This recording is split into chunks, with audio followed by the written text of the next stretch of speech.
चलिए हाय बच्चों, अब नेट का एग्ज़ाम फाइनली ख़त्म हो चुका है और आई होप कि आप लोगों का एग्ज़ाम बहुत ज़्यादा अच्छा गया होगा, उम्मीद करता हूँ मैं। और मैं अभी बायोलॉजी का जो है वो क्वेश्चन पेपर को सॉल्व करूँगा अभी आप लोगों के सामने। ये बॉटनी सेक्शन मेरा होगा। I am Ashish Kumar Chaudhary from PMCH Patna. So I will solve this botany sections. और ये पेपर का जो कोड है वो है G3। तो ये जो कोड होगा एक्चुअली क्या है, मैं क्वेश्चन पढ़ूंगा और उस पर ही मैं सॉल्व करूंगा उसको। तो बस ये क्वेश्चन आपको वीडियो के लिंक में मिल जाएगा, नीचे दिया हुआ होगा, आप वहां से डाउनलोड करके आसानी से इसको देख सकते हैं। अभी मैं सॉल्व करता हूँ इस सारे क्वेश्चंस को। तो बॉटनी सेक्शन होगा, याद रखिए G3 कोड है हमारा, ठीक है। तो चलिए पहला क्वेश्चन जो है हमारा 101 वाला। तो 101 में जो क्वेश्चन आया था, what is the role of RNA polymerase 3 in the process of transcription in eukaryote. यानी यूकैरियोटिक सेल्स में RNA पॉलीमरेज 3 का पूछा जा रहा है कि क्या रोल होगा। तो पहला ऑप्शन था ट्रांसक्रिप्शन ऑफ ओनली SNRNA, क्या SNRNA का सिर्फ ट्रांसक्रिप्शन होता है, या transcription of mRNAs 28S, 80S या 5.8S, या फिर है transcription of tRNA 5 SNRNA and SRRNA, ठीक है। तो यहाँ पे ये हो गया transcription of precursor of mRNA। तो चार ऑप्शंस था हमारे पास, जिसमें याद रखना है आपको MRT के हिसाब से, ठीक है।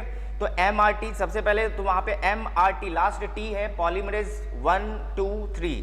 तो पॉलीमरेज 3 के लिए हमारे लिए हो जाता है tRNA, तो इसलिए यहाँ पे हो जाए जो आंसर होगा वो हो जाएगा 3, transcription of tRNA 5 SRRNA and SNRNA, ठीक है।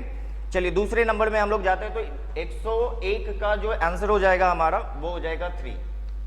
उसके बाद है हमारा 102 में आते हैं। तो movement and accumulation of ions across a membrane against their concentration gradient can be explained bye. यानी कि बता रहे हैं यहाँ पे जो आयंस का मूवमेंट है, ठीक है, वो कंसंट्रेशन ग्रेडियंट के अगेंस्ट जाएगा, ठीक है। तो इसको एक्सप्लेन किस पे कर सकते हैं हम लोग। तो active transport, osmosis, facilitated diffusion या पैसिव ट्रांसपोर्ट। तो देखिए ऑस्मोसिस हो या फैसिलिटेटेड डिफ्यूजन हो या पैसिव ट्रांसपोर्ट हो, सब में कंसंट्रेशन ग्रेडियंट को फॉलो किया जाता है। तो यहाँ पे क्या होता है, जब किसमें फॉलो नहीं करेगा तो कंसंट्रेशन ग्रेडियंट के खिलाफ आयंस का मूवमेंट होता है एक्टिव ट्रांसपोर्ट में, इसलिए आंसर हमारा क्या हो जाता है, आंसर हो जाता है हमारा 1, ठीक है। अब चलते हैं हम लोग 103 यानी कि 103 क्वेश्चन नंबर हमारा। तो क्या कह रहा है यहाँ पे, upon exposure to UV radiation DNA stained with ethidium bromide will show. तो यहाँ पे देख लीजिए जो फ्रैगमेंटेशन टेक्निक था हमारा, तो उसमें दिया हुआ है कि आखिर यूवी रेडिएशन जब डालते हैं, ठीक है, तो DNA स्टेन्ड करते हैं इथेरियम ब्रोमाइड से, कौन सा कलर शो करता है, ब्राइट ऑरेंज कलर शो करेगा, bright red colour, bright blue colour या ब्राइट येलो कलर। तो याद रखिए जब इथेरियम ब्रोमाइड से जब हम इसको रिएक्ट कराते हैं और यूवी लाइट पे लाते हैं तो ये ऑरेंज कलर में शो करता है, तो इसका भी आंसर हमारा 1 ही हो जाएगा। बहुत आसान क्वेश्चन था ये, सिंपली आसानी से बन सकता था, ठीक है। अब आते हैं thickness of ozone in a column of air in the atmosphere. 104 हमारा 104 नंबर का क्वेश्चन यहाँ पे क्या कह रहा है कि ओजोन का जो थिकनेस है column of air in the atmosphere is measured in terms of. तो किस टर्म में हम लोग ओजोन लेयर को जो है उसके यूनिट को हम लोग देखते हैं, ठीक है। तो किलो बेस के बेसिस पे डॉप्सन यूनिट है, डेसिबल्स है या डेकामीटर्स है। तो आंसर हो जाता, क्योंकि ओजोन को हम लोग मापते हैं डॉप्सन यूनिट में, ठीक है। तो आंसर हमारा 2 हो जाता। अब आते हैं हम लोग 105 पे। Among eukaryotes replication of DNA take place. बहुत सिंपल क्वेश्चन था ये, आसानी से हो सकता था। G1 S G2 और फाइनली हमारा M फेज आता है। तो याद रखिए कि G1 में सेल्स जो होता है वो मेटाबॉलिकली एक्टिव हो जाएगा और फिर आएगा हमारा S फेज। S फेज में क्या होता है, DNA का रेप्लिकेशन होता है। तो क्वेश्चन यहीं पे यही था कि रेप्लिकेशन ऑफ DNA जो है वो कौन से फेज में होता है, यूकैरियोट्स में। तो आंसर हो जाएगा हमारा S फेज, यानी कि आंसर 3 है, ठीक है। अब आते हैं spraying of which of the following phytohormones on juvenile conifers help in hastening the maturity period that lead to early seed production. Early seed production करने के लिए हम लोगों को कौन सा हार्मोन्स का स्प्रे करना होगा। फाइटो हार्मोन है, प्लांट हार्मोन है, तो इसमें कौन सा हार्मोन का स्प्रे किया जाएगा, तो इस बात पे ध्यान रखना है। एब्सिसिक एसिड है या फिर इंडोल 3 ब्यूटारिक एसिड है जिबर्लिक एसिड है या जियाटीन है। तो यहाँ पे हमारे पास 4 हार्मोन था, तो याद रखना एब्सिसिक एसिड तो हो नहीं सकता है, ऑक्सीन होगा नहीं क्योंकि इंडोल 3 ब्यूटारिक एसिड होगा नहीं यहाँ पे, जियाटीन जो है ये हमारा साइटोकाइनिन होता है, तो यहाँ पे ये भी नहीं होगा। तो आंसर हो जाएगा हमारा जिबर्लिक एसिड, यानी कि आंसर 3 होगा। ठीक है, जिबर्लिक एसिड का स्प्रे करते हैं तो क्या होता है कि वहाँ पे सीड जो होगा वो अर्ली जो प्रोडक्शन होता है, अर्ली प्रोडक्शन सीड का वो पहले हो जाता है। उसके बाद हम लोग आते हैं 107 नंबर में। ठीक है, given below are 2 statement, 2 statement दिया हुआ है, स्टेटमेंट 1 और 2। स्टेटमेंट 1 में कह रहा है the force generated by transpiration can lift a xylem size column of water over 130 metre height. बिल्कुल सही बात है। जाइलम जो होता है एक्चुअली क्या है, वहां पे ट्रांसपिरेशन पूल हो रहा है तो पानी को ऊपर खींचा जा रहा है। ठीक है, तो पानी ऊपर खींच रहा है तो प्लांट का हाइट के हिसाब से होगा वहां पे। तो प्लांट का हाइट अगर 100 मीटर्स भी है, बहुत सारे प्लांट जैसे आप रेडवुड की बात कर लो तो उसमें भी जो हाइट होता है प्लांट का 100 से 150 मीटर के आसपास में होता है। तो रूट से जो पानी जा रहा होगा तो वो ट्रांसपिरेशन पूल के थ्रू ही जाएगा, तो जाइलम उसको लेके जाता है। तो बिल्कुल ये यहाँ पे सही बात है। दूसरा है transpiration pull leaf surface some time 10 to 15 degree, NCERT का लाइन दिया हुआ है बिल्कुल। तो यहाँ पे यही होगा कि 10 से 15 डिग्री सेल्सियस जो होता है वो ट्रांसपिरेशन में होता है और इवेपोरेटिंग कूलिंग करेगा ये। ठीक है, तो हमारे हिसाब से दोनों का दोनों ऑप्शन जो है हमारा सही है। तो both statement 1 and 2 are correct. तो इसलिए इसका आंसर हमारा हो जाएगा 2 नंबर। फिर आते हैं the historic convention on biological diversity. Diversity पे एक बहुत बड़ा समिट, अर्थ समिट डे रखा गया था जो कि हुआ था Rio de Janeiro in the years. कौन से ईयर में हुआ? 2002 में हुआ है, 1985 में हुआ है या 1992, 1986? तो आंसर हो जाएगा 1992 में। ठीक है, तो 108 में हमारा हो जाएगा आंसर 3। 1992 में हुआ है दोस्तों, तो इसको याद रखना है आपको, अर्थ समिट डे। फिर आते हैं 109 में, which micronutrient is required for splitting of water molecule during photosynthesis. देखिए, फोटोसिंथेसिस के दौरान कौन सा एलिमेंट जो है वो वाटर का स्प्लिटिंग करता है? तो वाटर का फोटोलाइसिस होगा। फोटोलाइसिस ऑफ वाटर जो है 2 एलिमेंट्स के थ्रू होता है। ठीक है, एक तो है मैंगनीज और दूसरा होता है क्लोरीन। तो यहाँ पे ऑप्शंस में था कॉपर, मैंगनीज, मॉलिब्डेनम, मैग्नीशियम। तो हमारा आंसर साफ साफ हो जाता, मैंगनीज हो जाता। क्लोरीन भी अगर होता तो क्लोरीन यहाँ पे हो सकता था। ठीक है, तो 109 में हमारा आंसर हो जाएगा मैंगनीज, यानी कि 2। आते हैं 110 में। तो नेक्स्ट क्वेश्चन है हमारा, given below are 2 statement. 2 statement दिया हुआ है, one is labelled as assertion A and other is labelled as reason. ठीक है, तो असर्शन में आपका दिया था ATP is used as 2 step in glycolysis. ठीक है, 2 स्टेप पे होता है ATP. First ATP is used in converting glucose into glucose 6 phosphate. ठीक है, and second ATP is used in conversion of fructose 6 phosphate into fructose 1,6 diphosphate. ये respiration, plant respiration का question है दोस्तों।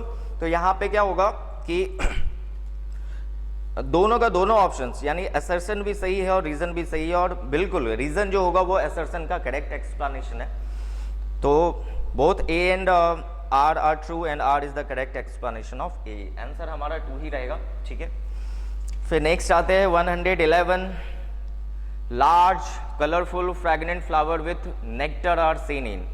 तो लार्ज भी है, कलरफुल भी है, अट्रैक्टिव होगा अगर फ्लावर फ्रेगनेंट है। ठीक है, ऑर्डर बिल्कुल ऑर्डर के साथ होगा, और नेक्टर है तो ये अट्रैक्ट करता है इंसेक्ट को। तो विंड पॉलिनेशन तो हो नहीं सकता, इंसेक्ट पॉलिनेशन बिल्कुल होगा क्योंकि इंसेक्ट अट्रैक्ट हो रहा है। बर्ड और बैट नहीं हो सकता, तो आंसर हमारा 2 ही जाएगा। ठीक है, तो फिर से 111 में हम लोग जाएंगे तो आंसर भी हमारा 2 है क्योंकि इंसेक्ट पॉलिनेटेड प्लांट होगा। अब आते हैं given below are 2 statement, 1 is labelled as assertion. Same है, असर्शन रीजन का क्वेश्चन है। अब यहाँ पे बताना है कि असर्शन कौन सा सही है, रीजन कौन सा सही है, और अगर रीजन सही है तो रीजन क्या करेक्ट एक्सप्लेनेशन है या नहीं है। ठीक है, तो यहाँ पे दे रहा है the first stage of gametophyte in the life cycle of moss is protonema stage. बिल्कुल सही। मॉसेस में देखिए यहाँ पे क्या है, ये क्वेश्चन आपका ब्रायोफाइट्स है। तो ब्रायोफाइट्स में हम लोग जानते हैं कि 2 तरह का प्लांट होता है, एक होता है लिवरवॉर्ट और दूसरा है मॉस। तो मॉस की बात कर रहे हैं हम लोग। तो मॉसेस में यहाँ पे बोल रहा है कि पहला स्टेज जो होता है वो प्रोटोनेमा स्टेज होता है। बिल्कुल सही है, प्रोटोनेमा स्टेज होता है। दूसरा लिफी स्टेज होता है। और फिर बोल रहा है कि रीजन में protonema develops directly from spores produced in capsules, और ये बात भी सही है। प्रोटोनेमा स्टेज जो होता है वो डायरेक्टली स्पोर फॉर्मेशन से ही होगा, यानी स्पोर से बनेगा। तो ये दोनों हमारा सही है, असर्शन रीजन बिल्कुल सही है। तो 112 number, both the assertion and reason are correct. Answer हमारा 2 जाएगा। उसके बाद आते हैं 113, which of the following stage of meiosis involve division of centromere. देखिए सेल डिवीजन का क्वेश्चन है ये, इस बार मुझे ऐसा लग रहा है कि सेल डिवीजन से बहुत सारा क्वेश्चन आया है। तो सेल डिवीजन का क्वेश्चन है, यहाँ पे मियोसिस बता रहा है और involve division of centromere. Centromere अलग कर रहे हैं, तो सेंट्रोमियर कब अलग होगा तो याद रखना है आपको, टेलोफेज में होता है, मेटाफेज 1 में होता है, मेटाफेज 2 में होता है, एनाफेज 2 में होता है।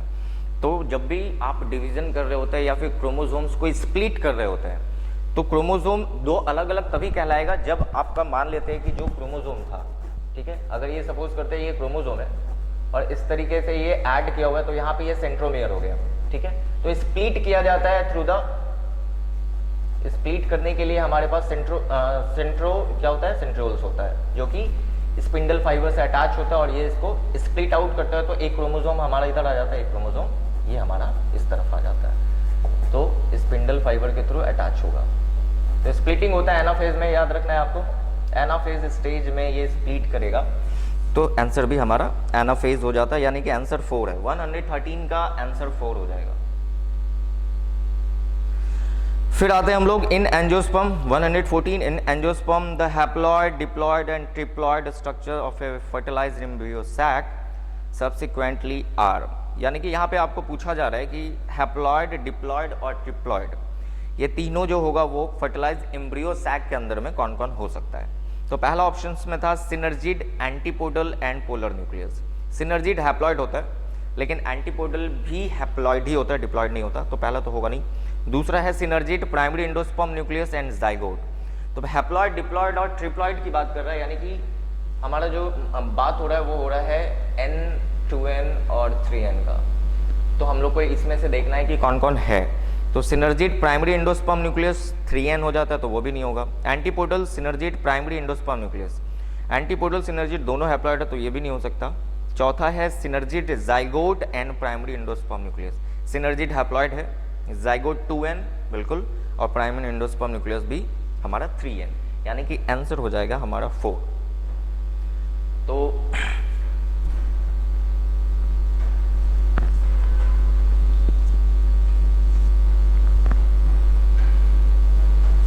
114 में आते हैं। तो 114 का हमारा आंसर 4 है, यानी कि synergids, zygote and primary endosperm nucleus. अब आते हैं express sequence tag refers to, actually sequence tag ये भी आपका जो टॉपिक है ये है हमारा मॉलिक्यूलर से। तो क्या होता है एक्सप्रेस सीक्वेंस टैग, यानी EST refers to certain important expressed gene होता है, या all gene that are expressed as RNA, all gene that are expressed as protein, all gene whether expressed or unexpressed। तो एक्सप्रेस सीक्वेंस टैग का मतलब ही होता है कि सारा का सारा जीन जो होगा वो एक्सप्रेस्ड एज RNA। तो all genes are expressed as RNA forms. तो 115 में हमारा आंसर हो जाएगा 2। अब आते हैं हम लोग 116 का, ठीक है। तो 16 में जो क्वेश्चन है ये भी हमारा दिया हुआ है, असर्शन स्टेटमेंट बेस्ड क्वेश्चन होगा, ठीक है। स्टेटमेंट 1 में बताना है, 2 स्टेटमेंट दिया हुआ है। Endarch and exarch are the term often used for describing the position of secondary xylem in the plant body. No, endarch exarch को हम लोग प्राइमरी जाइलम में देखते हैं। Exarch condition is the most common feature of the root system, बिल्कुल सही बात है, यानी कि हमारा स्टेटमेंट 1 जो होगा वो गलत है और स्टेटमेंट 2 सही होगा। तो यहाँ पे हमारा आंसर हो जाएगा बोथ स्टेटमेंट 1, 2 आर ट्रू, नहीं, both statement 1 and 2 are false, नहीं, स्टेटमेंट 1 इज इनकरेक्ट, यानी कि आंसर हमारा 1 है। 116 को 1 is incorrect and 2 is true. What is the function of tassel in the corn cob. Tassels का क्या काम होता है, एक्चुअली टैसल्स क्या है, टैसल्स जो है वो स्टाइल और स्टिग्मा का होता है कॉर्न के पेड़ में, यानी मेज के पेड़ की बात की जा रही है। तो मेज का जो प्लांट होता है उसमें टैसल्स के बारे में पूछा गया, इसका क्या काम होता है। तो to protect seed, to attract insect, to trap pollen grain, या टू डिस्पर्स पॉलन ग्रेन। तो याद रखना है टैसल्स जो होता है वो पॉलन ग्रेन को अट्रैक्ट करने का काम करता है, यानी ट्रैप करता है। तो पॉलन ग्रेन को ट्रैप करने का काम करेगा। आंसर हमारा 117 का 3 हो जाएगा, ठीक है, trap the pollen grain. The process of appearance of recombination nodule occurs at which sub stage of prophase 1 in meiosis. 118 का जो क्वेश्चन है हमारा, ये भी आप देख लो, बहुत सारा क्वेश्चन इस बार लग रहा है सेल डिवीजन से दिया गया। अभी तक तो हम लोगों ने बहुत सारे क्वेश्चंस देख लिए। तो अब आते हैं हम लोग यहाँ पे process of appearance of recombination की बात की जा रही है। रिकॉम्बिनेशन तब होता है जब आपका 2 डीएनए या 2 क्रोमोसोम्स आपस में जुड़ता है। तो ये कब होता है, ये बोल रहे हैं कि विच sub stage of prophase 1 in meiosis, कौन से सब स्टेज में ये रिकॉम्बिनेंट करेगा मेयोसिस 1 में, ठीक है, वो भी प्रोफेज 1 के मेयोसिस में। तो पैकेटीन में ही करेगा। पैकेटीन में हमेशा याद रखना है क्रॉसिंग ओवर होता है, यानी रिकॉम्बिनेशन होगा। तो 118 में जो हो जाएगा हमारा दोस्तों ये 3 हो जाएगा, आंसर 3 है, ठीक है, यानी कि पैकेटीन स्टेज में। The phenomenon of pleiotropism refers to, pleiotropisms क्या है, प्लियोट्रोपिज्म्स क्या है बताइए। तो पहला ऑप्शन है more than 2 genes affecting a single character, नहीं। Presence of several alleles of a single gene controlling a single crossover, नहीं। Presence of 2 allele each of 2 gene controlling a single trait, बिल्कुल नहीं। A single gene affecting multiple phenotypic expression, बिल्कुल सही हो जाएगा, यानी कि एक जीन होगा लेकिन बहुत सारा फेनोटाइपिक एक्सप्रेशन शो करेगा यहाँ पे। तो 119 है हमारा, 19 का 4, ठीक है। उसके बाद आते हैं 120 नंबर के क्वेश्चन पे हम लोग, और 120 नंबर का क्वेश्चन हो जाएगा आइडेंटिफाई द करेक्ट स्टेटमेंट। यहाँ पे करेक्ट स्टेटमेंट को चूज करना था। डेटिवोर्स परफॉर्म फ्रेगमेंटेशन, क्या बात है, ये करता है क्या नहीं करता, डेटिवोर्स फ्रेगमेंटेशन करता है। Humus is further degraded by some microbes during mineralisation, बिल्कुल सही। जो ह्यूमस होता है वो डिग्रेड करता है, ठीक है, डिग्रेड होता है माइक्रोब्स के द्वारा मिनरलाइजेशन प्रोसेस में। Water soluble in organic nutrients go down into the soil and get precipitated by a process called leaching, बिल्कुल। वाटर सॉल्युबल जो इनऑर्गेनिक न्यूट्रिएंट है वो क्या होता है, सॉइल में जाता है और प्रेसिपिटेट होकर, मतलब ये जो प्रोसेस होता है वो लीचिंग के थ्रू ही होता है। ये पूरा डिकम्पोजिशन का प्रोसेस है। तो डिकम्पोजिशन का स्टेप बाय स्टेप प्रोसेस होता है, तो उसमें जो है वो सारा स्टेप दिया हुआ है। Detritus food chain begins with living organism, नहीं। डेट्रिटस फूड चेन जो होता है वो लिविंग ऑर्गेनिज्म से नहीं होता, क्योंकि नाम ही डेट्रिटस फूड चेन है। तो वहाँ से क्या होगा कि वो जब भी स्टार्ट होगा तो डेड एंड डिकेइंग मटेरियल से होगा, ठीक है। तो इसलिए हमारा डी गलत है, और earthworm break down detritus into, detritus को वो small particle by process called catabolism, नहीं, ये कैटाबॉलिज्म प्रोसेस नहीं होता, फ्रेगमेंटेशन प्रोसेस होता है, इसलिए याद रखना है। तो अब हमारा जो आंसर हो जाएगा वो ए सही है, बिल्कुल, बी भी सही है और सी भी सही है, यानी आंसर हमारा 2 सही होगा। तो चूज द करेक्ट आंसर था, तो यानी कि detritivores perform fragmentation, humus is further degraded by some microbes, और water soluble inorganic nutrient go down into the soil, जो कि लीचिंग कहलाता है। तो यानी कि हमारा ए, बी और सी, आंसर 2 है हमारा। तो आंसर 120 का 2 हो जाएगा। उसके बाद आते हैं cellulose does not form blue colour with iodine because, cellulose जो है वो आयोडीन के साथ मिलाने पर वो ब्लू कलर शो नहीं करता, ठीक है। तो क्यों नहीं करता, it break down when iodine react with it, क्या ये ब्रेक कर जाता है जब आयोडीन से रिएक्ट कराते हैं, या फिर इट इज अ डाइसैकेराइड, नहीं, डाइसैकेराइड तो नहीं है, cellulose is a polysaccharide, it is a helical molecule, ठीक है, हेलिकल मॉलिक्यूल नहीं होता है ये। तो it does not contain complex helix and hence can not hold iodine molecule, बिल्कुल सही। तो ये हेलिक्स स्ट्रक्चर नहीं होता और आयोडीन मॉलिक्यूल को वो कभी होल्ड नहीं कर पाएगा, तो इसलिए आंसर हमारा क्या हो जाता, आंसर हमारा हो जाता 4, ठीक है। सेलुलोज जो है वो कभी भी ब्लू कलर इसी वजह से नहीं पकड़ पाता है। अब आते हैं in the equation, GPP minus R equal to NPP. GPP gross primary productivity का बात हो रहा है यहाँ पे, GPP minus R equal to NPP है, नेट प्राइमरी प्रोडक्टिविटी, यानी ग्रॉस प्राइमरी टोटल एनर्जी हमारा कितना बना, ठीक है, और रेस्पिरेटरी लॉस कितना हो गया, तो माइनस है एनपीपी, नेट प्राइमरी प्रोडक्टिविटी कितना बचेगा, यानी टोटल अगर सपोज करते हैं 100 बना है और अगर हम लोग रेस्पिरेटरी लॉस में 90 यूज कर लेते हैं तो बचता हमारा जो भी बचेगा, यानी 10 अगर बच रहा है तो एनपीपी 10 कहलाएगा, ठीक है। तो ये जो इक्वेशन है तो इसमें पूछ रहा है कि GPP is gross primary productivity, NPP is net primary productivity, तो आर यहाँ पर क्या है, तो आर जो है वो रेस्पिरेटरी लॉस है, यानी कि आंसर हमारा 4 हो जाएगा। तो 122 में हमारा आंसर है 4, respiratory loss. How many ATP and NADPH are required for the synthesis of 1 molecule of glucose during Calvin cycle? 123 number का क्वेश्चन है यहाँ पे, और 123 नंबर के क्वेश्चंस में हमें एक ग्लूकोज बनाने पे कितना ATP और कितना NADPH यूज हो रहा है, तो इसको बताना था। देख लो आप, एक ATP मतलब एक ग्लूकोज को बनाने के लिए हमें 6 कार्बन चाहिए होता है, तो 6 कार्बन के लिए 6 जो होगा 6 स्टेप हम लोग चलेंगे, तो हर स्टेप में जो होता है वो कितना ATP यूज हो रहा है, तो हर स्टेप में 3 ATP यूज करते हैं और लगभग 2 NADPH का इस्तेमाल होता है। तो 3 ATP और 2 NADPH 6 राउंड लेंगे तो 6 × 3 यानी 18 ATP का इस्तेमाल होता है और 12 यानी 2 NADPH है, तो कुल मिला के 6 राउंड चल रहा था, तो इस हिसाब से हमारा 12 NADPH यूज होगा। तो 18 ATP and 12 NADPH will be the answer, यानी कि आंसर विल बी 3। अब आते हैं 124 पे, तो 124 में हमारा जो आ रहा है ये जीन गन मेथड के बारे में दिया गया है। जीन गन मेथड में क्या करते हैं कि एक्चुअली एक गन होता है जिसमें माइक्रो पार्टिकल्स को सीधा डायरेक्टली जो जीन होता है उसको इंट्रोड्यूस कर दिया जाता है। तो ये होता क्या है, DNA into host cell, micro particles of dash metal are use. कौन सा मेटल का इस्तेमाल करते हैं, तो सिल्वर का तो नहीं करते, कॉपर भी नहीं होता, जिंक भी नहीं होता है, टंगस्टन या गोल्ड का किया जा सकता है। तो याद रखना है ये जो आपका जीन गन होता है एक्चुअली में किस चीज़ का बना होता है, टंगस्टन या गोल्ड का होता है, जिसे हम लोग क्या करते हैं DNA को डायरेक्टली सेल के अंदर इंट्रोड्यूस कर सकते हैं, यानी कि होस्ट सेल में। ठीक है, तो आंसर भी हमारा 4 हो जाएगा।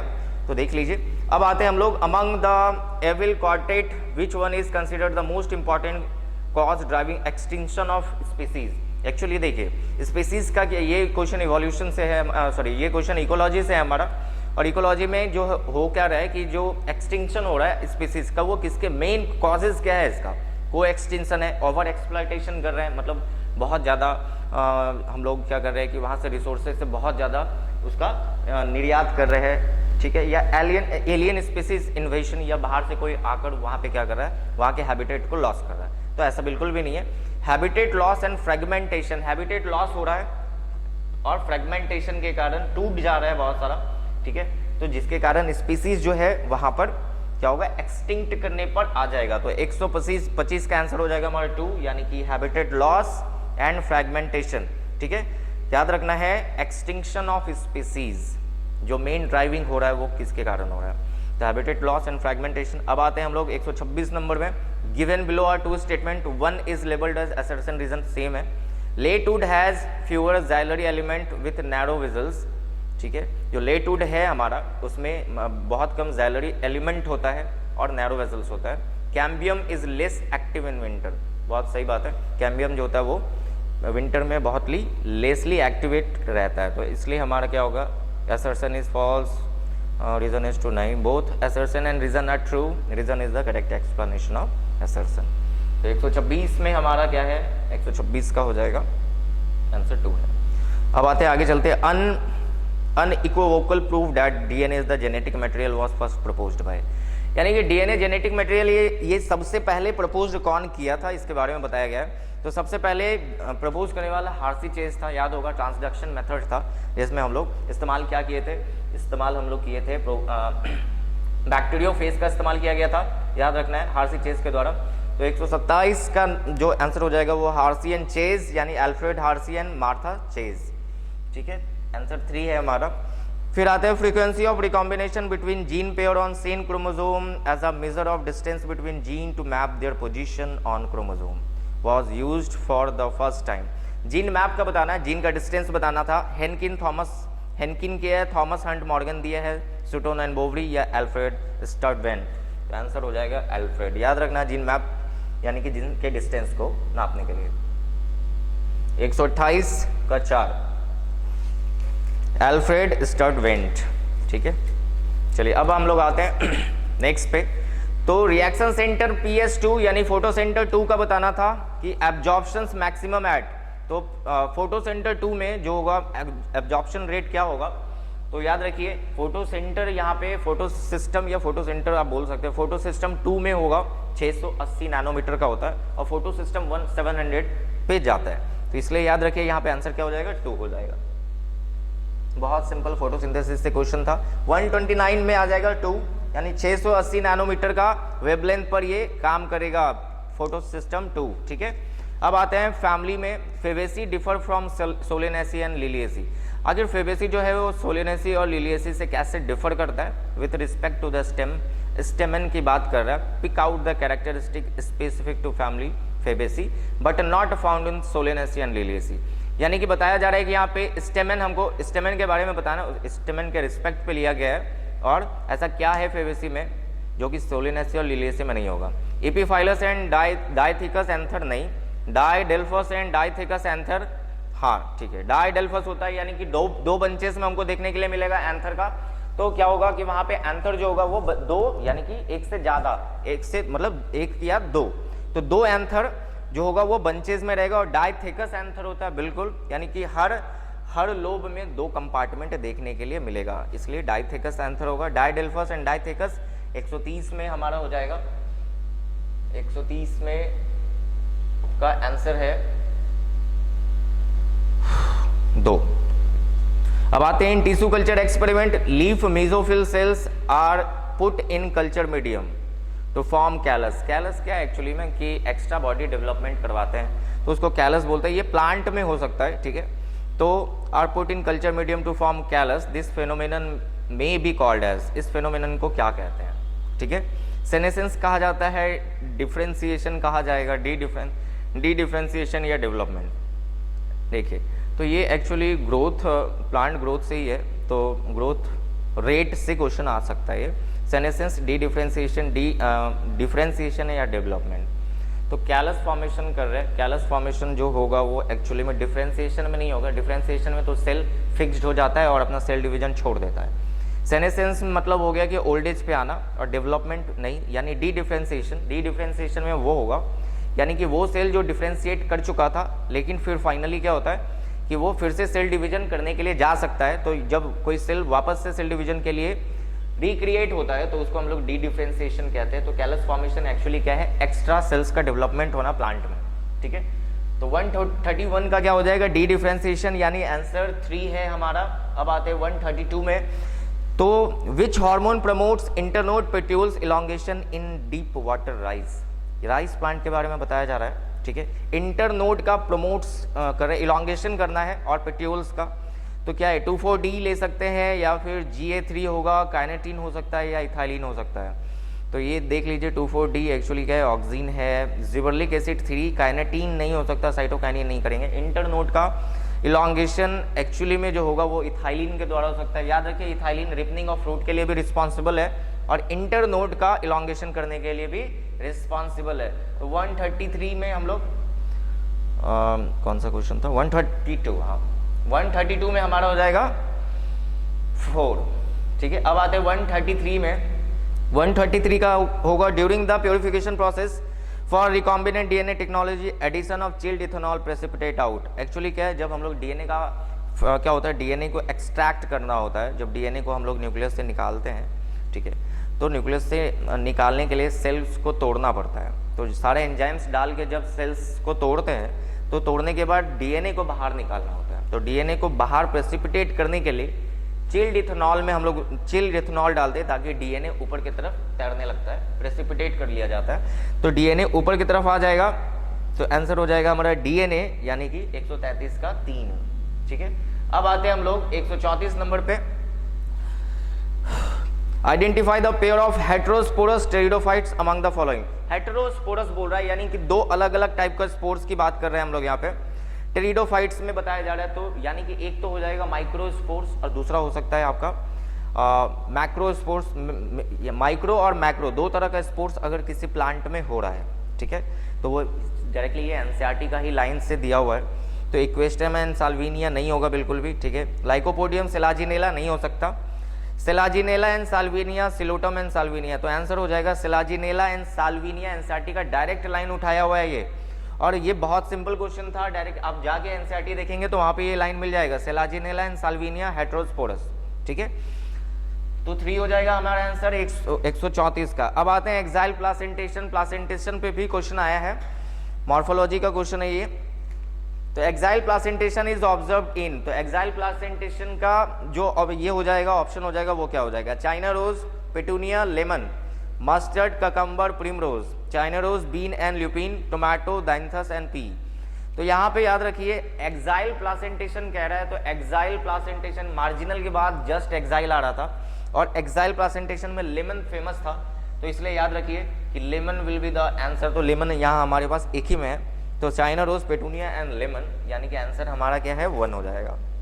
ठीक है, तो 135 का 1 कोई मैकेनिज्म नहीं है, बस इसमें याद रखना था आपको। ठीक है, ट्रिक के थ्रू भी आप याद रख सकते हैं सब। अब आते हैं हम लोग 136 में, यहाँ पे assertion रीजन क्वेश्चन ही है। A flower is defined as modified shoot wherein the shoot apical meristem change to floral meristem। तो ये लाइन बिल्कुल सही है। एक्चुअली क्या होता है, जो फ्लावर क्या है, एक सूट का मॉडिफिकेशन ही है। ठीक है, वो लीफ में ना बदल के वो फ्लावर में बदल जाता है। और दूसरा जो हमारा रीजन दे रहा है, internode of the shoot get condense to produce different floral appendages laterally at successive node instead of leaves, यानी कि ये भी सही होगा। इंटरनोड शूट जो है वो कंडेंस करके बना रहा है फ्लोरल अपेंडेजेस। ठीक है, तो 136 both the assertion reason are correct, और रीजन बिल्कुल करेक्ट एक्सप्लेनेशन है असर्शन का, तो आंसर विल बी 2। अब आते हैं, how many different protein does the ribosome consist of. Actually ribosome जो है वो अलग अलग टाइप के प्रोटीन से बना होता है। कितने टाइप का प्रोटीन वहाँ पे क्या होगा, जो चेन के थ्रू बनेगा। एक्चुअली क्या है कि राइबोसोम क्या है, राइबोसोम बनता है आरएनए से, और आरएनए बनाता है प्रोटीन, तो अमीनो एसिड का बहुत सारा चेन होता है, तो फिर फाइनली अमीनो एसिड से प्रोटीन बन जाता है। तो इस टाइप से प्रोटीन का पूरा लंबा चेन होगा, जिसमें लगभग 80 प्रोटीन देखने के लिए हम लोग को मिलेगा। ठीक है, तो 80 प्रोटीन्स विल बी देयर, तो आंसर विल बी 80, यानी 137 का 2, 137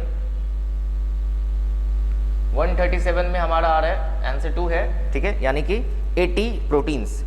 अब आते हैं, malonate inhibit the growth of pathogenic bacteria by inhibiting the activity of. तो मेलोनेट इनहिबिट कर रहा है पैथोजेनिक बैक्टीरिया को, कैसे रोक रहा है, ये नाइट्रोजन फिक्सेशन में हम लोग देखते हैं। जब वहाँ पे क्या होता है कि जो लेग्यूमिनस प्लांट होता है वहाँ पे नोड्यूल फॉर्मेशन जब होगा, तो किस तरीके से सिम्बायोटिक एसोसिएशन होता है, तो वहाँ पे ठीक है मेलोनेट किस चीज़ का ग्रोथ को रोकता है। ठीक है, तो वहाँ पे इनहिबिट करेगा, मतलब बैक्टीरिया के किस चीज़ को, तो सक्सिनिक डिहाइड्रोजिनेज नाम के एंजाइम को रोक देता है, इनहिबिट करता है। ठीक है, तो 138 में आंसर हो जाएगा सक्सिनिक डिहाइड्रोजिनेज। डी देखिए, डी नाइट्रोजिनेज हो नहीं सकता, अमाइलेज होगा नहीं, लाइपेज होगा नहीं, आंसर है सक्सिनिक डिहाइड्रोजिनेज, यानी आंसर विल बी 2। 138 का 2 है। ठीक है, अब आ रहे हैं हम लोग 139 में। मैच द फॉलोइंग था, मैच द फॉलोइंग में आपको करना है लिस्ट 1 को लिस्ट 2 के साथ मैच। पहला था लिस्ट 1 में oxidative D carboxylation, 139 question number है, तो हम लोग यहाँ पे देख रहे हैं ऑक्सीडेटिव डिकार्बोक्सिलेशन क्या होता है। ये प्लांट रेस्पिरेशन का क्वेश्चन है, और प्लांट रेस्पिरेशन में कहा जा रहा है कि ऑक्सीडेटिव डिकार्बोक्सिलेशन जो होगा वो पायरोवेट डिहाइड्रोजिनेज। ठीक है, ग्लाइकोलाइसिस में क्या करते हैं, ईएमपी पाथवे लिया जाता है। ऑक्सीडेटिव फॉस्फोराइलेशन जो होगा वो इलेक्ट्रॉन ट्रांसपोर्ट सिस्टम में आएगा, और ट्राई कार्बोक्सिलिक एसिड साइकिल, यानी कि अब इसको साइट्रेट सिंथेटाइज भी कह सकते हैं। ठीक है, तो आंसर हमारा क्या है ऑक्सीडेटिव, यानी कि 2, ए का 2 है।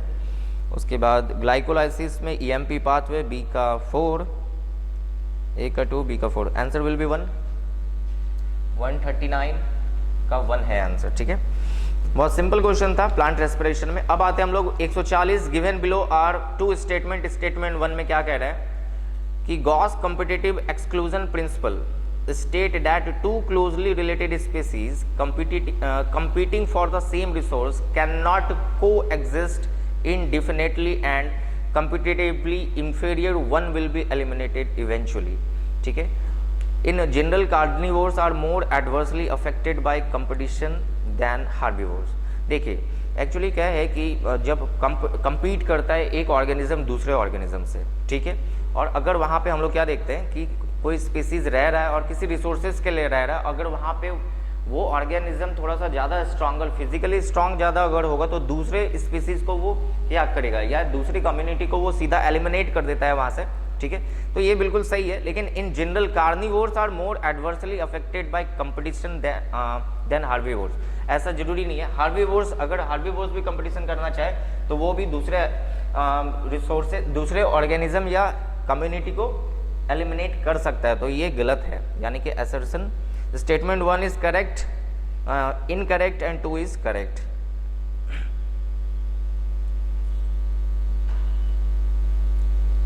जनरली कार्निवोर तो ठीक है, 2 इज इनकरेक्ट है। 140 तो कार्निवोर्स सिर्फ नहीं कर सकता, हार्बिवोर्स भी कर सकता है, तो आंसर विल बी 4, यानी कि statement 1 is correct and 2 is false. Which of the following combination is required for chemiosmosis. Chemiosmosis theory याद होगा आपको, फोटोसिंथेसिस में हम लोग इसको पढ़े हैं, तो फोटोसिंथेसिस से क्वेश्चन आया है ये। तो इसमें क्या था कि कीमियोऑस्मोसिस में हम लोग क्या देखते हैं, मेम्ब्रेन प्रोटोन पंप भी होता है, ठीक है, प्रोटोन ग्रेडियंट, एटीपी सिंथेज क्या होगा आंसर, ठीक है। तो answer will B membrane proton pump, proton gradient, ATP synthase. या वहाँ पे आप देख लीजिए, जब हम लोग क्या करते हैं कि थैलाकॉइड के ल्यूमेन के पास जाते हैं, तो ल्यूमेन का जो मेम्ब्रेन होता है, तो वहाँ पे क्या होगा कि प्रोटोन का पंप होता है। एक्चुअली प्रोटोन बहुत सारा अंदर की तरफ भी मूव करता है और वहाँ पे हमारा एटीपी फॉर्मेशन होगा, ठीक है। तो आंसर 141 में हमारा क्या हो जाएगा, 2 है, ठीक है। यानी कि membrane proton pump, proton gradient, ATP synthase. ATP synthase नाम का एंजाइम भी बनता है जिससे एटीपी बनाया जाता है। अब आते हैं 142 में, given below are 2 statement, one is labelled as assertion, same है assertion reason. In gymnosperm pollen grain are released from the microsporangium and carried out by air current, ठीक है। यहाँ पे जिम्नोस्पर्म में जो होगा वो pollen grain जो है रिलीज हो रहा है माइक्रोस्पोरेंजिया से, बिल्कुल सही बात है। और याद रखिए जिम्नोस्पर्म में ज़्यादातर विंड पॉलिनेशन ही होता है, यानी कि हवा से ही जाएगा। रीजन में क्या है, air current carry the pollen grain into the mouth of the archegonia where the male gamete are discharged and pollen tube is not formed। तो बिल्कुल गलत बात है ये, पॉलन ट्यूब बनेगा तभी तो वो वहाँ तक उसके ओव्यूल तक पहुँच पाएगा और एक सेल से जाकर फ्यूज कर पाएगा। तो इसलिए असर्शन तो ट्रू है लेकिन रीजन फॉल्स है। तो आंसर विल बी 142 में हमारा आंसर हो जाएगा 4, यानी assertion is true and the reason is false. अब आते हैं which one of the following statement is not correct, कौन सा स्टेटमेंट करेक्ट नहीं है। 143 की बात करें हम लोग तो 143 में देख लेते हैं, the amount of some toxic substance of industrial waste water increase in the organism at successive trophic level. क्या ये सही है या गलत है? Amount of some toxic substance of industrial waste water increase in the organism at successive trophic level, बिल्कुल बात सही है। अगर क्या करते हैं कि कोई टॉक्सिक सब्सटेंस इंडस्ट्रियल वेस्ट से निकल रहा है और अगर वो वाटर बॉडीज में जाता है तो वो कहीं ना कहीं क्या होता है कि एक टॉपिक लेवल से दूसरे टॉपिक लेवल तक पहुंचेगा। तो ये बात बिल्कुल सही है। Micro organism involve in biodegradation of organic matter in sewage polluted water body consume a lot of oxygen causing the death of aquatic organism, बिल्कुल बात ये भी सही है। अगर जितना ज़्यादा पानी में हम लोग क्या देखते हैं कि जितना ज़्यादा ऑर्गेनिक मैटर होता है उतना ज़्यादा माइक्रो ऑर्गेनिज्म का ग्रोथ होता है। और माइक्रो ऑर्गेनिज्म ऑक्सीडेशन करने के लिए यानी कि ऑर्गेनिक कंपाउंड का ऑक्सीडेशन करने के लिए पानी से ऑक्सीजन यानी कि डिजॉल्व ऑक्सीजन कंज्यूम करना स्टार्ट करेगा। और जब ऑक्सीजन कंज्यूम करने लगेगा तो पानी में क्या होगा, ऑक्सीजन का लेवल घट जाएगा यानी कि बीओडी बढ़ जाएगा, बायोकेमिकल ऑक्सीजन डिमांड बढ़ेगी जिसके कारण एक्वेटिक एनिमल्स मरना स्टार्ट हो जाएगा। ठीक है, तो motility of the aquatic animals होता है अगर क्या होता है कि माइक्रो ऑर्गेनिज्म बढ़ेगा तो 143 में हम लोग क्या देख रहे हैं, 143 का आंसर हो जाएगा। तो ये भी हमारा 1 और 2 भी बिल्कुल सही है। लेकिन एल्गल ब्लूम की बात करें, algal Bloom caused by access of organic matter in water improve water quality and promote fisheries, बिल्कुल गलत बात है। एल्गल ब्लूम देखे होंगे जब भी पानी अगर बहुत देर तक स्थिर होता है कहीं पे, महीना 2 महीना तक रहता है तो वो पानी कैसा हो जाता है, ग्रीन कलर का हो जाता है। ठीक है, तो ये क्या है, वाटर ब्लूम्स ही है जो कॉज होता है एल्गी के द्वारा। और ये क्या करता है, ये पानी के ऑक्सीजन को कंज्यूम कर लेता है। तो पानी में ऑक्सीजन कम बचता है यानी कि बीओडी बढ़ा देगा, तो बीओडी बढ़ेगा तो फिशरीज तो नहीं कर सकते उसमें, और ना ही वाटर क्वालिटी को बढ़ाता है। तो इसलिए हमारा आंसर क्या हो जाएगा, ये बिल्कुल गलत है। तो हमारा आंसर 3 है algal bloom. Water hyacinth grow abundantly in eutrophic water bodies lead to an imbalance in the ecosystem, बिल्कुल सही बात है। वाटर हाइसिंथ जो है वो यूट्रॉपिक वाटर बॉडीज में एक इम्बैलेंस कॉज करता है इकोसिस्टम में, क्योंकि आप देखे होंगे जब भी वाटर हाइसिंथ किसी लेक या तालाब में अगर वो होता है तो वो बहुत जल्दी स्प्रेड करेगा और पानी के ऑक्सीजन को वो कंज्यूम करेगा। ठीक है, अब आते हैं 1, तो आंसर हमारा क्या हो जाता है, आंसर हो जाता है 143 का 3। ठीक है, अब आ रहे हैं हम लोग 144 नंबर के क्वेश्चंस पे। 144 में अब देख लेते हैं यहाँ पे, which of the following statement are correct about Klinefelter syndrome. Klinefelter syndrome यहाँ पे जेनेटिक डिसऑर्डर पे है, तो देख लीजिए क्या है ये Klinefelter syndrome. This disorder was first describe by Langdon Down, नहीं बिल्कुल नहीं। Such an individual has overall masculine development, however the feminine development is also expressed। हाँ, masculine development होता है और कहीं कहीं पे feminine development यानी मेल एंड फीमेल जो होगा वो डेवलपमेंट होना स्टार्ट हो जाता है। ठीक है, physical affected individual is statured नहीं, physical psychomotor and mental development is retarded, ऐसा भी नहीं है। सच इंडिविजुअल आर स्टेराइल, बिल्कुल सही बात है। वो वैसे ऑर्गेनिज्म जो क्लीन फिल्टर कॉज होता है, याद रखना इसमें XXY क्रोमोसोम का बात हो रहा है, यहाँ पे 47 क्रोमोसोम, एक क्रोमोसोम एक्स्ट्रा हो जाएगा क्लीन फिल्टर में, ठीक है। तो answer will B feminine development और स्टेराइल होता है, तो आंसर जो हो जाएगा 144 का हमारा बी और ई होगा, ठीक है, यानी 4। अब आते हैं 145 में। 145, तो 145 में क्या कह रहा है, आइडेंटिफाई द करेक्ट स्टेटमेंट। यहाँ पे हम लोग को करेक्ट स्टेटमेंट जो है वो आइडेंटिफाई करना था। तो lenticel are the lens shape opening permitted the exchange of gases. क्या लेंटिसेल्स जो है वो गैसेस को एक्सचेंज करने में मदद करता है, ठीक है। लेंटिसेल्स कहाँ होता है, तो स्टमाटा के पास होता है। Bark form early in the season is called hard bark. Bark is a technical term that refers all tissue exterior to vascular cambium. Bark referred to periderm and secondary phloem. Phellogen is single layered in thickness. तो इसका answer क्या हो जाएगा, bark is a technical term refer, नहीं जरूरी नहीं है। Bark refer to periderm and secondary phloem, नहीं हाँ, bark refer to periderm and secondary phloem, ठीक है, तो ये बिल्कुल सही है। तो answer will be A and D. 145 का हमारा आंसर हो जाएगा 3 नंबर। अब आते हैं 146। 146 तो 146 में हम लोग क्या देख रहे हैं, मैच द फॉलोइंग दिया हुआ था। ये भी फिर से सेल डिवीजन का ही क्वेश्चन है। M phase, G2 phase, quiescent stage और G1 फेज। बहुत सिंपल था, मैच करना है इसको। एम फेज को किसके साथ करेंगे, G2 और क्वॉसेंट स्टेज को। देखिए क्वॉसेंट स्टेज क्या हो गया, इनएक्टिव फेज होता है एक्चुअली। G1 फेज में यानी कि सेल मेटाबॉलिक एक्टिव होता है, सेल डिवीजन के लिए जाता है, लेकिन एक्चुअली वहां से क्या होता है कि G1 से वो कूद के रेस्टिंग फेज में चला जाता है, यानी इनएक्टिव फेज में चला जाता है। तो याद रखना इस चीज को, क्वॉसेंट स्टेज इनएक्टिव फेज हो जाएगा। G1 फेज में हम लोग सेल को मेटाबॉलिकली एक्टिव करते हैं, ठीक है, तो यहाँ पे ये भी हो जाएगा। दूसरा G2 में हम लोग प्रोटीन का सिंथेसिस करते हैं, ठीक है। तो यहाँ पे हमारा 146 G2 प्रोटीन सिंथेसिस यानी बी का 1 है, बी का 1 है। आंसर विल बी 4, ठीक है। आंसर जो होगा 146 का 4 होगा। देख लीजिए आप आराम से कि यहाँ पे देखिए क्वॉसेंट स्टेज दिया है, इनएक्टिव फेज हो रहा है। दूसरा है हमारा G2 फेज, प्रोटीन का सिंथेसिस हो रहा है, ठीक है। उसके बाद हमारा G1 फेज की बात कर लें तो G1 फेज में हम लोग क्या देख रहे हैं कि ये G1 फेज, ठीक है। ओके, तो मैच कर गया यहाँ पे, ठीक है। Answer will B 4, 146। G1 यानी कि सेल जो है मेटाबॉलिकली एक्टिव होता है, फिर G1 के बाद एस फेज में जाते हैं तो हम लोग डीएनए का सिंथेसिस करते हैं, फिर G2 में जाते हैं, प्रोटीन सिंथेसिस होता है, फिर वहाँ से तब वो एम फेज में जाता है, तो वहाँ जाकर सेल्स का डिवीजन होता है, ठीक है। लेकिन यहाँ पे एक फेज और आता है जो इसको हम लोग नॉर्मली करके क्या बोलते हैं, G2 फेज भी, क्वॉसेंट स्टेज या G0 फेज भी कहते हैं, जो रेस्ट में चला जाता है G1 के डायरेक्टली बाद। अब आते हैं हम लोग 147 में। तो 147 का क्या कह रहा है, ये भी मैच द फॉलोइंग ही है। म्यूचुअलिज्म, कमेंसलिज्म, अमेंसलिज्म और पैरासिटिज्म का बात कर रहा है। तो म्यूचुअलिज्म का मतलब क्या होगा, when the both partner are benefited, यानी कि प्लस प्लस का साइन होगा, मैच करना था। तो म्यूचुअलिज्म, ठीक है, प्लस प्लस। कमेंसलिज्म में क्या होता है, एक पार्टनर प्रॉफिट में रहेगा और दूसरा जो ना प्रॉफिट ना हार्म्स, यानी कि +0। अमेंसलिज्म में एक पार्टनर जो होता है वो लॉस में और दूसरा को ना लॉस ना फायदा, यानी कि 0। तो यहाँ पे -0 अमेंसलिज्म में, पैरासिटिज्म में, एक प्लस में और एक माइनस में, यानी कि आंसर हमारा क्या हो जाएगा, आंसर विल बी 147 का 3, ठीक है। बहुत सिंपल सा क्वेश्चन था, इकोलॉजी से ही है। उसके बाद आते हैं हम लोग 148।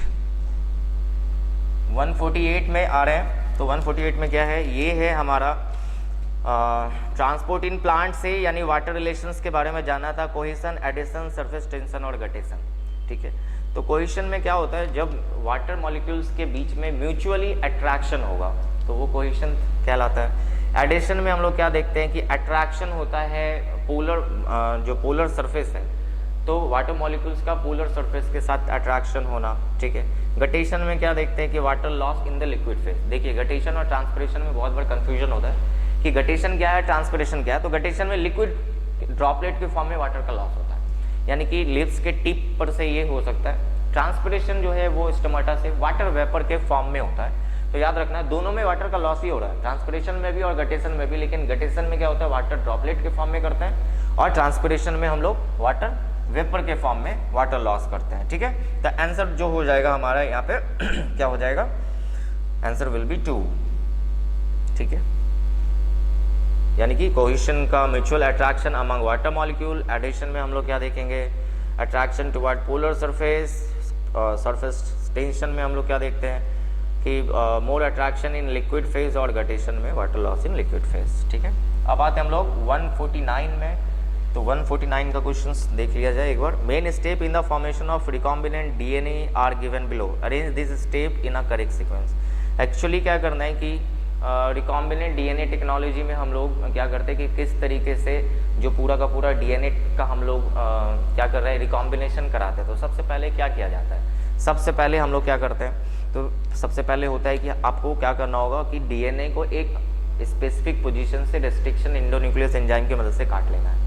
उसके बाद हमको क्या करना है, isolation of desired DNA fragment. फिर हमको जो जितना पीसेस में वो कटा है उसमें से हमको क्या करना है कि एक डीएनए फ्रैगमेंट को आइसोलेट करके निकाल लेना है। ठीक है, उसके बाद तीसरा जो हमारा प्रोसेस होता है, जो फ्रैगमेंट को हम लोग लाए हैं उसका एम्प्लीफिकेशन होगा, यानी कि हम लोग उसका कॉपी बनाएंगे, बहुत सारा कॉपी बना लेंगे, बहुत सारा कॉपी बनता है। उसके बाद फिर फाइनली हम लोग उसको होस्ट सेल में इंसर्ट करेंगे। तो देख लीजिए पहला प्रोसेस क्या है, पहला होता है हमारा डीएनए को काटी, फ्रैगमेंट डीएनए को रेस्ट्रिक्शन एंडोन्यूक्लियस से कटेगा। ठीक है, दूसरा हम लोग उसमें क्या करेंगे कि आइसोलेट करेंगे, डीएनए को निकालेंगे काटने के बाद। तीसरा हम लोग उसका एम्प्लीफिकेशन करेंगे, डीएनए का बहुत सारा कॉपी बनाया जाएगा। और चौथा जो होता है वो हम लोग को जो डीएनए फ्रैगमेंट था उसको होस्ट सेल में इंसर्ट करना होगा, डीएनए जो रिकॉम्बिनेंट की है। तो आंसर जो है वो हमारा सीक्वेंस में जाएगा, यानी कि आंसर विल बी 2। ठीक है, BCDA, यानी कि 149 नंबर का जो आंसर है वो हो जाएगा 2। ठीक है, अब आते हैं लास्ट क्वेश्चन है हमारा बॉटनी सेक्शन का 150। तो 150 नंबर क्वेश्चन आएगा। तो यहाँ पे भी मैच द फॉलोइंग दिया है, इधर साइड में एलिमेंट है और फिर इसका वर्क है। ठीक है, तो फंक्शंस क्या होगा एलिमेंट का, आयरन क्या कर सकता है, जिंक, बोरोन और मॉलिब्डेनम का बात कर रहे हैं। तो देखिए यहाँ पे मॉलिब्डेनम जो होता है एक्चुअली नाइट्रेट रिडक्टेज में यूज करते हैं। मॉलिब्डेनम का इस्तेमाल याद कीजिए ज़्यादातर नाइट्रोजन के फिक्सेशन में होता है, यानी कि मॉलिब्डेनम हम लोग नाइट्रोजन फिक्सेशन में नाइट्रोजिनेज एंजाइम बनाने के काम में करते थे। तो वहाँ पे क्या हो रहा था कि नाइट्रेट रिडक्टेज नाम का एंजाइम जो है वो भी मदद करता है। ठीक है, तो यहाँ पे आंसर विल बी मॉलिब्डेनम का, यानी कि कंपोनेंट ऑफ नाइट्रेट रिडक्टेज 2। ठीक है, आयरन में हम लोग का होता है एक्टिवेटर ऑफ जिंक जो है एक्टिवेटर ऑफ कैट। ठीक है, ओके, तो आयरन का 3, एक्टिवेटर ऑफ कैटलेज 150 में हो जाएगा 4, यानी कि आयरन जो है वो एक्टिवेटर ऑफ कैटलेज है। जिंक जो हो जाएगा वो हो जाएगा हमारा सिंथेसिस ऑफ ऑक्सीजन, ऑक्सीजन बनाने में जिंक का यूज करते हैं। बोरोन की बात कर लो तो सेल इलॉन्गेशन में भी यूज किया जाता है बोरोन, याद होगा जब आप पॉलिन ट्यूब का जर्मिनेशन देखते हैं तो पॉलिन ट्यूब जर्मिनेशन में भी जर्मिनेट कर रहा है वो, तो एक्चुअली इलॉन्गेशन वहाँ पे भी करेगा। तो पॉलिन ट्यूब में बोरोन का इस्तेमाल करते हैं हम लोग, है ना। और लास्ट होता है मॉलिब्डेनम। अभी हम लोग क्योंकि बात की मॉलिब्डेनम का नाइट्रोजन का फिक्सेशन में यूज किया जाता है, तो इसलिए आंसर विल बी 4, याद रखिए। तो ये हमारा बॉटनी सेक्शन जो था वो कंप्लीट हो गया। ठीक है, और फाइनली आई होप कि बहुत अच्छा एग्जाम आप लोग को गया होगा। लगभग सारा क्वेश्चन, एक आध क्वेश्चन को छोड़ के, ठीक है, बाकी सारे क्वेश्चन जो है वो एनसीईआरटी से हैं और आसान तरीके से ये बन सकता था। ठीक है, कुछ कुछ क्वेश्चन है, एक दो क्वेश्चन जो होगा, 2-3 क्वेश्चन वो सिर्फ एनसीईआरटी से बाहर दिया है, बाकी सारा का सारा क्वेश्चन आपके एनसीईआरटी से ही है। तो बहुत अच्छी बात है। चलिए फिर हम मिलते हैं, और ऑल द बेस्ट उन बच्चों के लिए भी जिनका अच्छा एग्ज़ाम गया है, और उन बच्चों को भी जो कि ऐसा लग रहा है कि उनका एग्ज़ाम अच्छा नहीं गया, कोई बात नहीं, आप फिर से एक बार अच्छे से ट्राई कीजिए। एक सेक्शन बना लीजिए, एक पैटर्न बना लीजिए, किस तरीके से तैयारी करनी है। एनसीईआरटी बार बार मैं यही बोल रहा हूँ कि आप यहाँ पे देख लो, अभी हमने क्या किया है, बॉटनी के सारे क्वेश्चंस को पढ़ा और लगभग सारा क्वेश्चंस जो था वो एनसीईआरटी से ही था। तो 1-2 क्वेश्चंस के लिए आपको बाहर की बुक पढ़ने की जरूरत नहीं है, आप एनसीईआरटी को ही कवर कीजिए, पूरा का पूरा एनसीईआरटी पढ़ लीजिए। 1-2 क्वेश्चंस के लिए आप झूठ का बाहर से कोई बुक लेकर उस फिर कंफ्यूज होना उसमें, तो उतना ज़्यादा डीप जाने का जरूरत नहीं। जब सिंपल सारा क्वेश्चन आपको एनसीईआरटी के लाइन से आ रहा है तो बाहर से और कोई बुक पढ़ने की जरूरत नहीं। आप एनसीईआरटी पढ़िए, उसको लाइन बाय लाइन पढ़िए और प्रीवियस ईयर का क्वेश्चंस बनाइए। जितना मॉडल सेट्स हो सकता है उसको बनाने की कोशिश कीजिए, ठीक है। तो इससे क्या होगा कि आपका लेवल और ज़्यादा इन्हांस्ड होगा, और आपको ये भी देखना होगा कि कौन से चैप्टर्स में आपको ज़्यादा दिक्कत आ रहा था, कौन से चैप्टर्स में आपको ज़्यादा प्रॉब्लम आ रहा है। जिस चैप्टर्स में सबसे ज़्यादा प्रॉब्लम या आपको दिक्कत आ रही है, उस चैप्टर्स को आपको क्या करना है कि बहुत अच्छे से कवर अप करना है। तो आपको यहाँ से थोड़ा सा सीख लेना पड़ेगा कि आपका गलती कहाँ कहाँ हुआ है। एक्चुअली एग्जाम देने के बाद ही पता चलता है कि कौन से टॉपिक आपके लिए बहुत टफ है। तो जो टॉपिक आपको ज़्यादा टफ लगा उस टॉपिक पे आप ज़्यादा थोड़ा सा ध्यान दीजिए। मैक्सिमम क्वेश्चंस हमने यहाँ पे देखा है कि सेल डिवीजन से बहुत सारा क्वेश्चंस था, जेनेटिक्स से कुछ खास क्वेश्चन नहीं था, जेनेटिक्स से थोड़ा बहुत क्वेश्चन था, मॉलिक्यूलर से क्वेश्चन अच्छा खासा आया है, मॉलिक्यूलर से बायोटेक्नोलॉजी से भी क्वेश्चन था, इकोलॉजी से भी, इकोलॉजी यूनिटी ऐसा है, इकोलॉजी से मैक्सिमम क्वेश्चन आएगा ही आएगा। तो यहाँ पे प्लांट में मॉर्फोलॉजी से थोड़ा बहुत हमें क्वेश्चन देखने के लिए मिला, मॉर्फोलॉजी से, और उसके बाद ज़्यादातर क्वेश्चन हमें सेल से मिला है। तो सेल इस बार सेल डिवीजन से भी अच्छा खासा लगभग 5-6 क्वेश्चन तो हम लोगों ने देखा जो सिर्फ सेल डिवीजन से ही हम लोग को देखने के लिए मिला। तो इसलिए तो बॉटनी सिलेबस है, अब जूलॉजी के लिए जो होगा वो सर आएंगे और सर आपको फिर फाइनली इस पर आंसर जो बताना होगा वो बता देंगे। Okay, thank you.